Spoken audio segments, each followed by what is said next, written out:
ये तस्मै श्री गुरुवे माता रामो मत्पिता रामचन्द्रः स्वामी रामो मत्सखा रामचन्द्रः सर्वस्वं मे श्री रामचन्द्रो दयालुः नान्यं जाने नैव जाने न जाने अतुलित बलधामं हेम शैलाभदेहं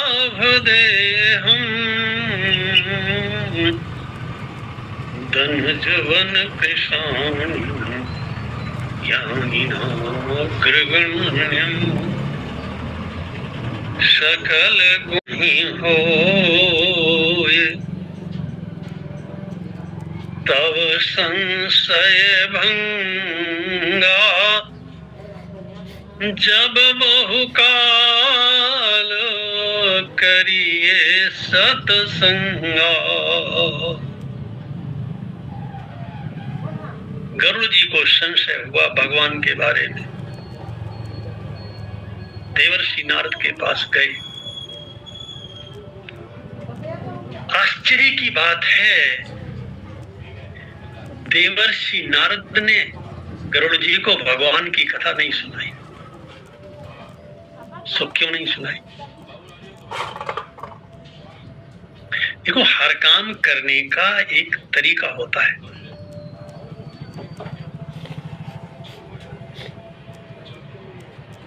ये बात यहाँ के लिए भी ठीक है और वहां के लिए भी ठीक है। इस संसार में एक भी काम अगर आप सही विधि से नहीं करते हो तो काम बनता नहीं है, बिगड़ जाता है। अध्यापक छात्रों को पढ़ाता है, उसकी एक टेक्निक है, एक विधि है, एक नियम है। इसीलिए इस संसार की रचना करने वाले का क्या नाम है?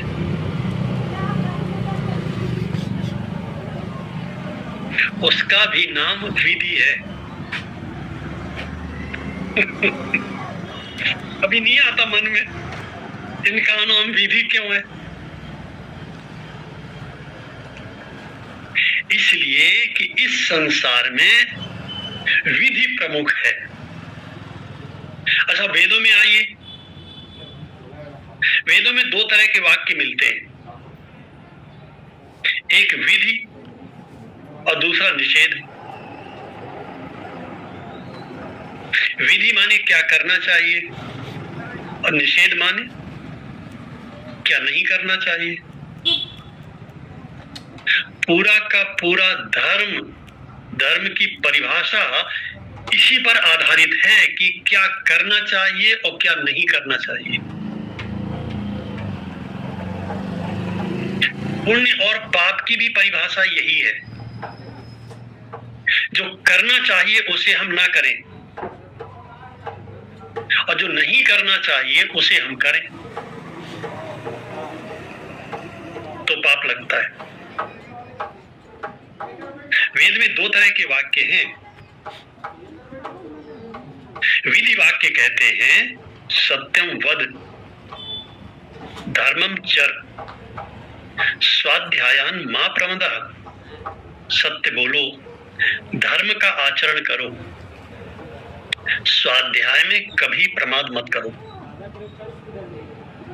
ऐसा करो, ऐसा करो, ऐसा करो, ऐसा करना चाहिए।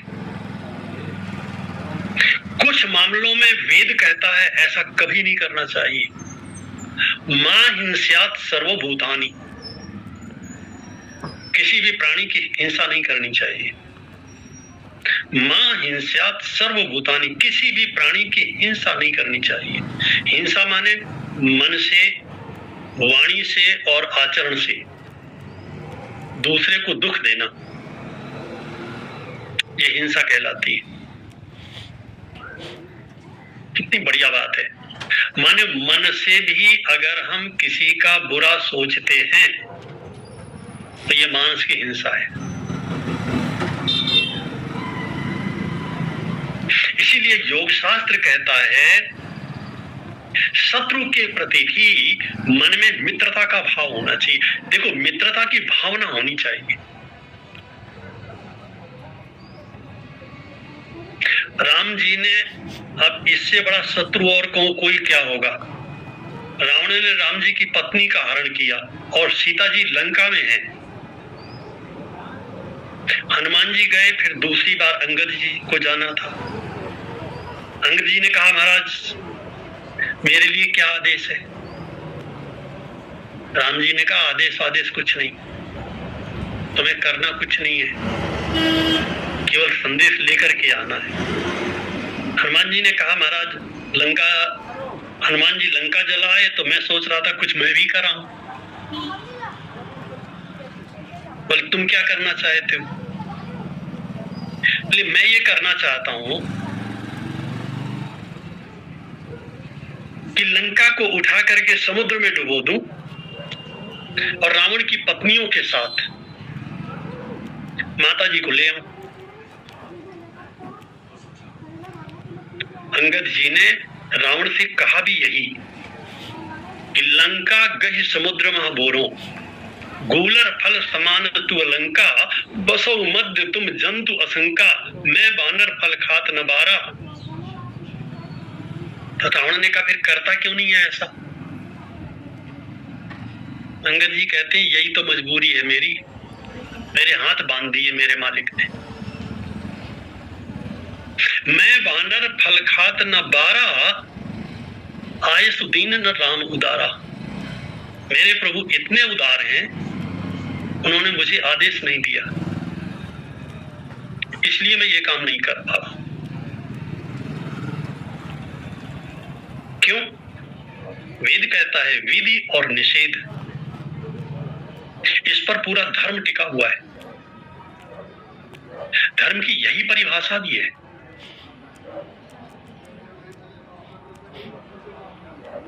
सो नारद जी के पास जब गरुड़ जी गए तो गरुड़ जी से गलती हो गई, वे विधि का पालन नहीं कर पाए। विधि क्या थी? अरे किसी के पास हम जाएं और भगवान के बारे में जानने के लिए जाएं, भगवान की कथा सुनने के लिए जाएं और उन्हें प्रणाम भी ना करें। जबकि भगवत गीता में भगवान श्री कृष्ण कहते हैं, यह जो ज्ञान है अर्जुन, जिसे अध्यात्म ज्ञान कहते हैं, तद्विद्धि प्रणिपातेन परिप्रश्नेन सेवया। इस ज्ञान को प्राप्त करो। कैसे? प्रणिपात के द्वारा। प्रणिपात माने साष्टांग प्रणाम, साष्टांग समर्पण। तद्विद्धि प्रणिपातेन परिप्रश्नेन सेवया। साष्टांग प्रणाम का क्या अर्थ होता है? शरीर के जो मुख्य 8 अंग हैं वो जब जमीन से एकाकार हो जाते हैं, इसे कहते हैं दंडवत प्रणाम। दंड माने डंडा, जैसे पूरी तरह से जमीन में लेट जाता है, अब उसका कोई हिस्सा ऊपर नहीं है। मस्तक भी जमीन पर है। मस्तक विचार का, बुद्धि का केंद्र है। माने प्रणाम का अर्थ होता है कि मेरा मन और मेरी बुद्धि ने आपके प्रति समर्पण कर दिया है, अब जैसा आप कहोगे मैं वैसा ही करूंगा। हाथ भी आगे फैल जाते हैं, वो भी भूमि का स्पर्श करते हैं। इसका अर्थ होता है मेरा कर्म आपके लिए है, आपके आदेशानुसार होगा। पूरा शरीर पाहि नाथ कहि पाहि गुसाई, भूतल परे लकुट की नाई। लकुट माने डंडा। ऐसे भरत जी साष्टांग हो गए, महाराज मेरा कुछ नहीं है, मेरा मन नहीं है, बुद्धि नहीं है, चित्त नहीं है, अहंकार नहीं है। इसे कहते हैं सर्वस्व समर्पण।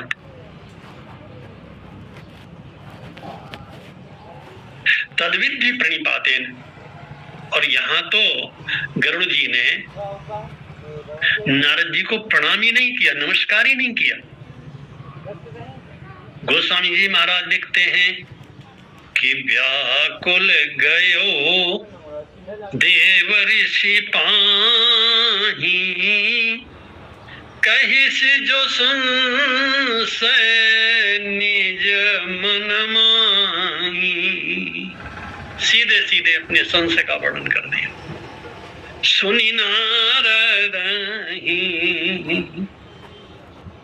नारद जी को बुरा नहीं लगा। बुरा तो तब लगता जब वही अपेक्षा करते। संत वह है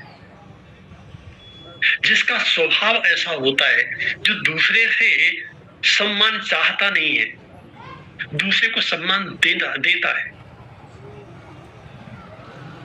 संत का संतत्व तो वहीं से शुरू होता है, वो केवल देना ही जानता है,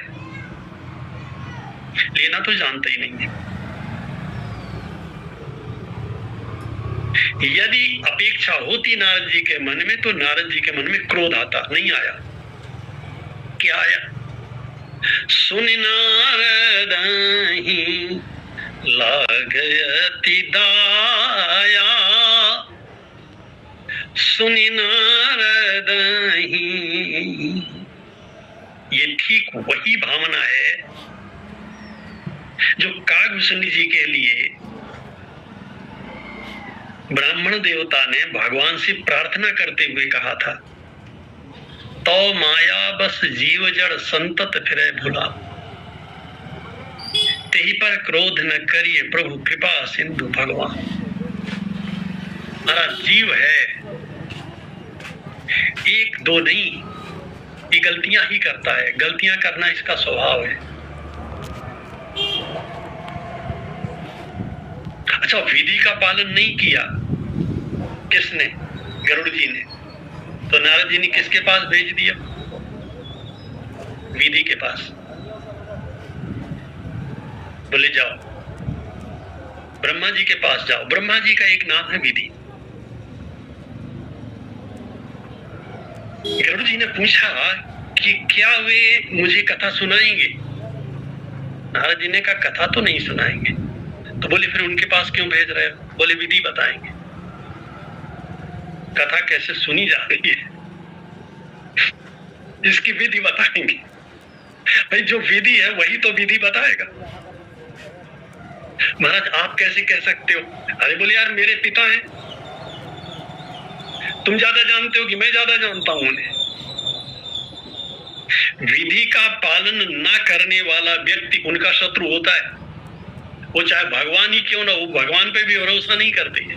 श्रीमद् भागवत में देखो ना, जैसे ही भगवान श्री कृष्ण ने गोप बालकों के मुख से झूठे कवल, झूठा भोजन साथ में करना शुरू कर दिया, ब्रह्मा जी को संशय हो गया, ये भगवान नहीं हो सकते, कुछ भी हो सकते हैं। रासलीला प्रसंग में देखिए, रासलीला में ब्रह्मा जी ने देखा तो ब्रह्मा जी के मन में संशय हो गया, ये कैसे भगवान है, ये उचित नहीं है। दूसरे की औरतों के साथ में ये रासलीला कर रहे हैं। क्यों? क्या होना चाहिए क्या नहीं होना चाहिए, ब्रह्मा जी भूल गए। ये ब्रह्मा जी की गलती नहीं है। अब इसमें क्या करेंगे? हमारा आपका जो मन है, जो बुद्धि है, ये बिल्कुल कंप्यूटर की तरह होता है। इसमें जो सेट हो जाता है हम उसी को सही समझने लगते हैं। जो इसमें फीड कर दिया गया है समाज के द्वारा, परिवार के द्वारा, शास्त्रों के द्वारा, जिन लोगों के साथ हम रहते हैं उनके द्वारा, ये उसी के आधार पे काम करने लगता है। इसी फीडिंग ही ऐसी है। कंप्यूटर में आप चाहे जो कुछ फीड कर दीजिए, बस वही उगलने लगता है। ये बैंक वाले कुछ करते कराते थोड़ी ना है। एक बार कंप्यूटर के सिस्टम में डाल दिया, इसमें इतना % ब्याज मिलेगा तो सबको उतना % ब्याज मिलेगा। वो एक तारीख आते आते उतना ब्याज जोड़ करके वो अपना दे देता है। एक तारीख क्यों, जिस तारीख को आपने जमा किया। हमारा मन, हमारी बुद्धि बिल्कुल कंप्यूटर की तरह काम करती है। ब्रह्मा जी भी संसार की सृष्टि की रचना करते हैं, उनकी मजबूरी है। सृष्टि की रचना करने के साथ साथ उन्हें कर्म के विधान का पालन करना होता है। और कर्म का विधान माने जो जस करे सो तस फल चाखा। इधर कर्म करो, उधर उसका फल पाओ। बेचारे भूल गए ये नियम मनुष्य के लिए है, ये नियम जीव के लिए है, भगवान के लिए नहीं है।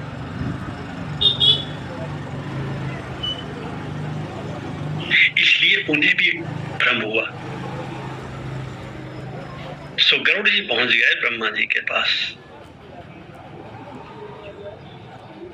नारद जी को प्रणाम नहीं किया था, ब्रह्मा जी को भी प्रणाम नहीं किया। गोस्वामी जी महाराज लिखते हैं कि तब खगपति विरंच पही गयऊ और निज संदेह सुनावत भयऊ। सुने बिरंची राम ही सिर नावा। जब पूरी बात बताई ब्रह्मा जी गदगद हो गए। उनका ध्यान भगवान की तरफ गया। सुने बिरंची राम ही सिर नावा। समुझ प्रतापो प्रेम यति छावा। समुझ प्रतापो प्रेम अति छावा। ये जो भगवान की कथा है, इससे बड़ी कोई वस्तु इस संसार में नहीं है।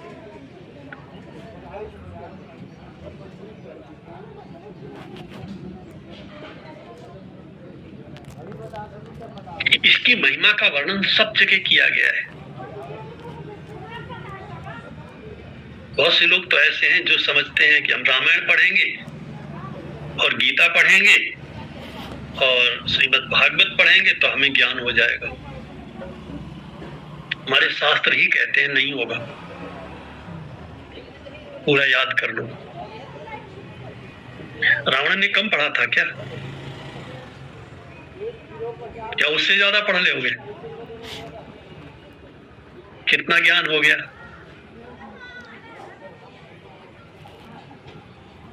रावण को कितना ज्ञान हो गया?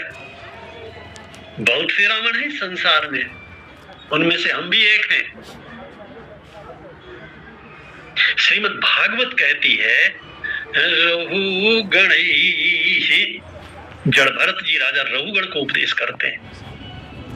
रघुगण जा रहे थे कपिल भगवान के पास ज्ञान प्राप्त करने के लिए। भगवान की कृपा से भरत जी मिल गए और भरत जी ने जो तत्व की बात की है वो बताई। बोले रघुगण ही तत्तपसा न याति। हे राजन, बहुत सारी तपस्या करने के बाद वो जो ज्ञान है वो मिल जाएगा? बोले नहीं मिलेगा। नचे जया, बहुत सारी यज्ञ करूंगा, बोले नहीं मिलेगा। निर्वपणाद गृहात्वा, तो घर छोड़ दूंगा, बोले तो भी नहीं मिलेगा। न छंदसा, वेद पढ़ूंगा, बोले उससे भी नहीं मिलेगा। नैव जलाग्नि सूर्य, कमर तक सर्दी के समय में जल में खड़े होकर के मंत्र का जप करूंगा, बोले इससे भी कुछ नहीं। तो चारों तरफ अग्नि को जला करके और बीच में बैठ करके तपस्या करूंगा।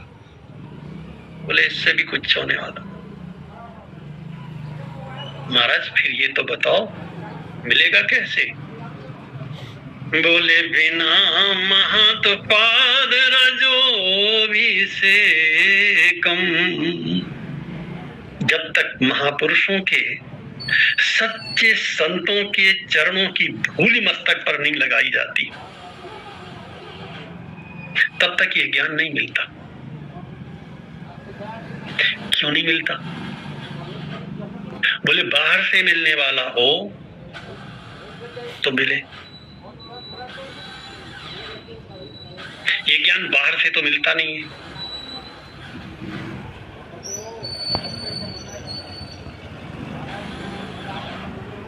कोई वस्तु अगर बाहर से मिल रही हो, अभी तक जिसका वर्णन किया है श्री भरत जी ने, ये सब बाहर की वस्तुओं के द्वारा, शरीर के द्वारा किए गए कर्म हैं, तो सब विनाशी है। विनाशी कर्मों के द्वारा उस अविनाशी की गति प्राप्त नहीं होती, वो अविनाशी प्राप्त नहीं होता।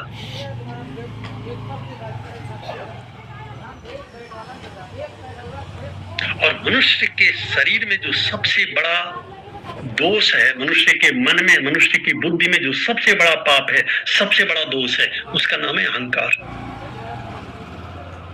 वो बुद्धि में रहता है। इसका गणित देखो, ब्रह्मा जी ने जब इस संसार को बनाया तो जितने गुण बनाए उतने ही दोष बनाए, गुण और दोष बराबर बराबर बनाए।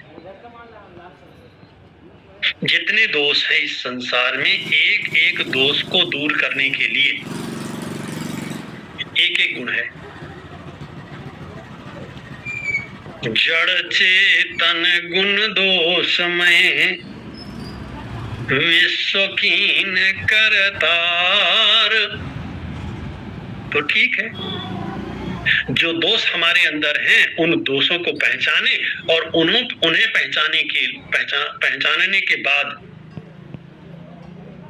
गुण के द्वारा उस दोष को नष्ट करें। मान लीजिए किसी के मन में लोभ है। एक सज्जन मुझे मिले, उन्होंने कहा अकेले में आपसे बात करनी है। हमने कहा बताओ। तो जब बिल्कुल अकेला हो गया, जो दूसरे लोग बैठे हुए थे वे उठ करके चले गए। अकेले में उन्होंने हमसे कहा कि मेरे अंदर लोभ बहुत है। हमने कहा ये तो अच्छी बात है, आपको पता तो है कम से कम कि लोभ बहुत है। बहुत से लोग तो ऐसे हैं जिनके अंदर लोभ होता है, वो जानते ही नहीं है उसे। हमने कहा अगर है तो दूर हो जाएगा। बोले कैसे दूर हो जाएगा?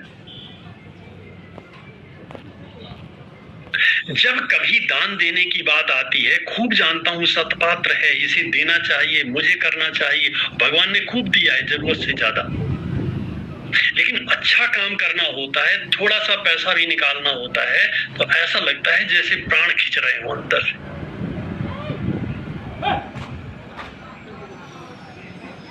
मेरे लिए उपाय बताओ। बोले देखो दूसरा कोई काम मैं कर नहीं सकता, गीता रामायण भागवत मुझे बहुत अच्छी तरह से आती है, सो किसी गीता रामायण भागवत की बात करना नहीं, मुझे तो उपाय बताओ कोई, अगर कोई उपाय हो। अब बताओ ऐसे आदमी को क्या बताया जाए जो कहे गीता की बात मत करिए, रामायण की बात मत करना, भागवत की बात मत करना, ये सब हमें आते हैं। अब कोई उपाय बताओ। हमने कहा उपाय तो एक ही है, आप जानते होंगे। अब उदाहरण तो यहीं से लेना पड़ेगा, दान करे कल्याण। हमने कहा भाई लोभ है तो लोभ को दूर करने के लिए एक ही उपाय है, दान। बोले उसमें तो बड़ा कष्ट होता है। हमने कहा एक बात बताओ, भगवान न करे कभी हो, लेकिन अगर आपको आपके हृदय में कोई परेशानी और डॉक्टर कहे कि इलाज पक्का है, बिल्कुल ठीक हो जाओगे गारंटी के साथ, एक ऑपरेशन करा लो, पैसे थोड़े ज्यादा खर्च होंगे, एक ऑपरेशन करा लो। तो कराओगे कि नहीं कराओगे? बोले फिर तो कराना ही पड़ेगा, और जब गारंटी है तब क्यों ना कराएंगे? तो हमने कहा बिल्कुल गारंटी है पूरी। अब जीवन में अगर नहीं किया है, अभी तक जीवन भर इकट्ठा करने का अभ्यास किया है, वही अभ्यास पड़ा हुआ है। अब आप 2-4 बड़े ऑपरेशन करा दो।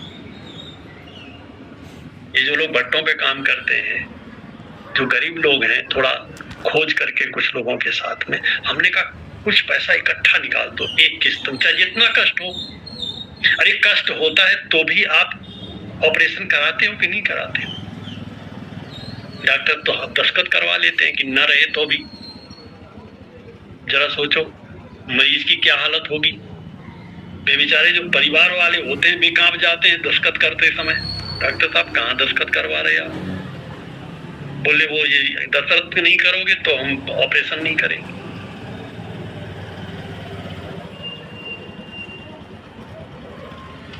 प्रेम से बोलिए भक्त वत्सल भगवान की। तो जितने दोष हैं उतने ही गुण हैं। गुणों में एक सबसे बड़ा दोष है जो दोषों से भी बड़ा है, उसका नाम है अहंकार। इसे दूर करने का कौन सा उपाय है? दोषों को दूर करने के लिए गुण होते हैं, और गुणों में रहने वाला जो दोष है, देखो वो कितना बड़ा है। लोग हजारों लाखों रुपए भोग में खर्च कर देते हैं, नहीं याद रखते। और कहीं अगर किसी धार्मिक कार्यक्रम में 5,001 रुपया दे दिया, साल भर याद रहता है। उसके लिए लिखने की जरूरत नहीं पड़ती, वो दिमाग ही में लिखा रहता है, वहां मैंने इतना दिया था। और कितने हजार रुपए मकान में खर्चा कर दिए, कितने लाख रुपए खर्च कर दिए, याद नहीं है साहब। किसी से पूछो मकान, इस मकान में कितना पैसा लग गया, वो तो नहीं बता सकते साहब, कहीं लिखा रखा होगा।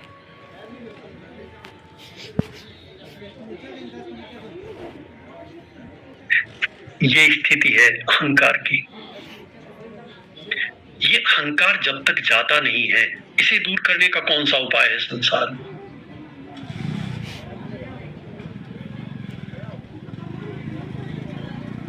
इस अहंकार को भगवान की कृपा से दूर किया जाता है। देखो भगवान में और भगवान के भक्त में रंच मात्र अंतर नहीं होता। और अगर आप तुलना करने की बात कहो तो भगवान नंबर 2 पे हैं और भगवान के भक्त नंबर 1 पर है। क्यों? क्योंकि आप ढूंढते रहो, भगवान नहीं मिलेंगे। और अगर कभी मिलेंगे भी तो किसी भक्त के माध्यम से ही मिलेंगे, किसी भक्त के साथ जाने पर ही मिलेंगे। बिना भक्त के भगवान कभी मिल ही नहीं सकते।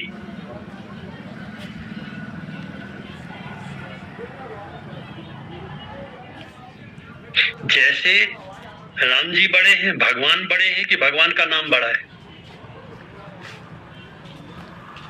तुलसीदास जी ने कोई गुंजाइश, तुलसीदास जी के तो इष्टदेव थे भगवान श्री राम। तुलना करते हैं वो, राम जी की कथा तो बाद में सुनाते हैं। रामायण में सबसे पहले वे नाम वंदना की बात करते हैं, और नाम वंदना करते करते वो साफ कह देते हैं, ब्रह्म राम ते नाम बड़ वरदायक वरदान। किसी ने कहा था क्या कि आप महाराज तुलना करो? नहीं कहा था। तुलना करते हैं, और तुलना करके जो इष्टदेव है भगवान श्री राम, उनसे भी बड़ा सिद्ध कर देते हैं नाम। जैसे भगवान राम से राम जी का नाम बड़ा है, वैसे ही भगवान से भगवान का भक्त बड़ा है। श्रीमद् भागवत में तो भगवान घोषणा करते हैं, निरपेक्षम मुनिम शांतम निर्वैरम समदर्शनम अनुप्रजामी। ऐसा जो मेरा भक्त है, मैं उस भक्त के पीछे पीछे चलता हूं। किसी ने पूछा महाराज पीछे पीछे क्यों चलते हो? बोले उसे तो अपना होश है नहीं, मुझे उसका ध्यान रखना पड़ता है। इसके 2 कारण। एक जगह तो ये कहा गया है कि मैं पीछे पीछे इसलिए चलता हूं कि उसके चरणों की धूल उड़े और मेरे मस्तक पे पड़े। और दूसरी जगह ये कहा गया कि मैं पीछे पीछे इसलिए चलता हूं कि इसे तो अपना होश है नहीं, इसके भोजन के इंतजाम कौन करेगा, वो मुझे करना होता है। गीता में योगक्षेमम वहाम्यहम्, और एक संत बहुत प्यारा लिखता है कि गांठी तो बांधे नहीं, मांगत हो सकुचाही, उनके पीछे हरि फिरे, कहूं भूखे ना रह जाएं। ऐसे लोगों के पीछे भगवान पीछे पीछे चलते हैं, इनके भोजन की व्यवस्था कौन करेगा?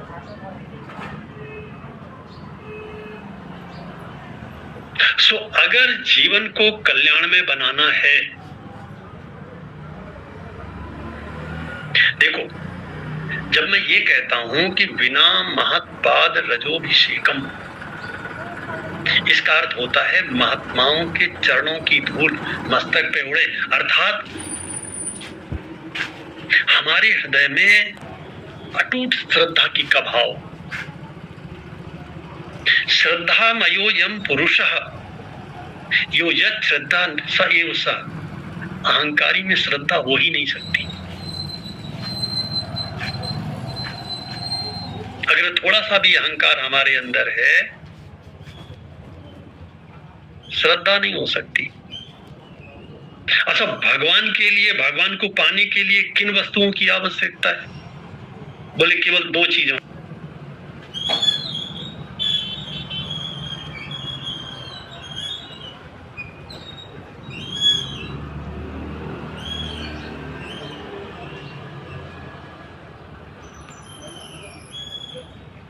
आवाज सर, आवाज।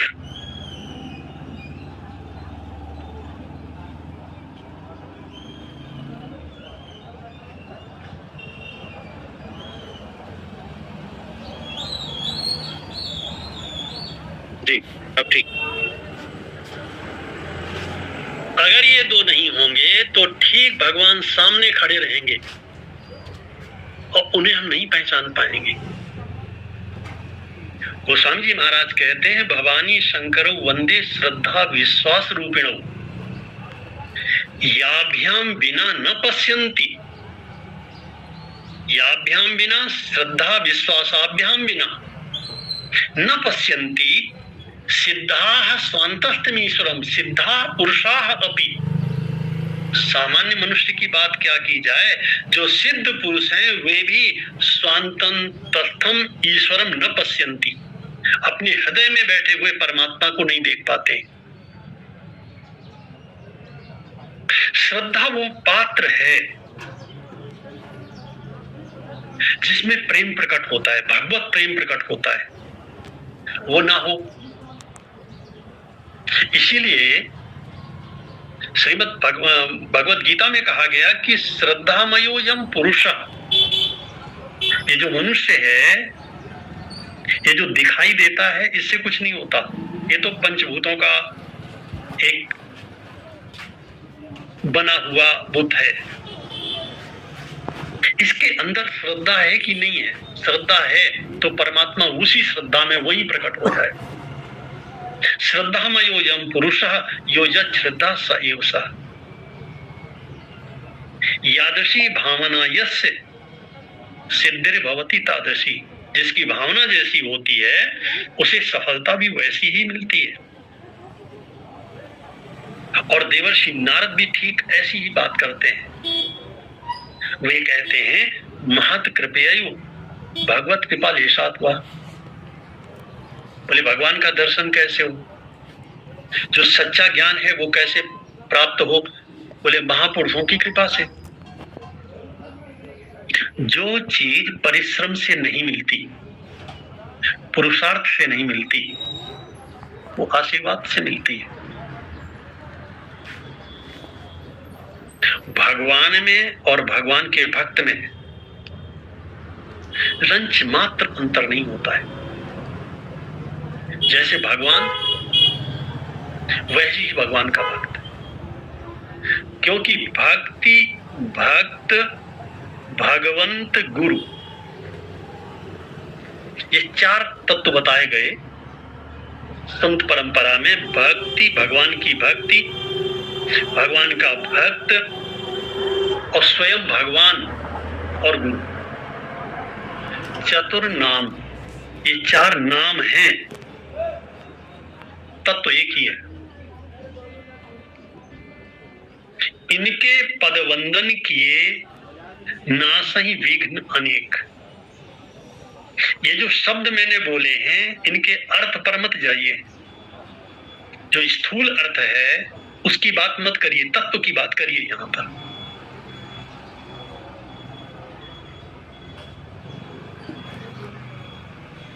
सो ये है, क्योंकि श्रद्धा नहीं है और विश्वास नहीं है, भगवान नहीं मिलेंगे। यही विधि बताने के लिए देवर्षि नारद ने ब्रह्मा जी के पास ही क्यों भेजा? बोले यही बताने के लिए। जब मैं तो नहीं बता पाऊंगा, जितना बढ़िया ब्रह्मा जी बता पाएंगे, ऐसा महाराज कैसे कह सकते? बोले हमारे पिता हैं, हम उन्हें अच्छी तरह से जानते हैं। तो ठीक है, फिर कल चलते हैं ब्रह्मा जी के पास, देखते हैं क्या होता है। प्रेम से बोलिए भक्त वत्सल भगवान की जय। एक बात और बता दूं मैं, मेरा पटेल साहब, मेरा स्वयं मन था इस प्रसंग को सुनाने का। भगवान ने शायद आपके मुख से ये शब्द ले आए भगवान, तो मैं आपका और भगवान का बहुत बहुत धन्यवाद करता हूँ, क्योंकि ये बहुत धन्यवाद, बहुत प्यारा था। सभी संतों को साधुवान, पूज्य महाराज जी को साधुवान। कोई जिज्ञासा हो इनको कर सकते हैं आप में से कोई? चलते में थोड़ा सा और समय दूंगा, एक 2 मिनट का समय और छोड़ दूंगा, ताकि बातचीत हो सके थोड़ी सी। करीब 4-5 मिनट पहले विश्राम कर दूं, ऐसे कर देंगे। किसी को अगर पूछना हो तो कह सकते हैं। ये तो अपनी घर की कथा है, इसलिए प्रेम से इसमें किसी तरह का कोई संकोच नहीं। जो भी मन में आवे कुछ भी बोलिए, हमें सब कुछ अच्छा लगता है बिना संकोच के।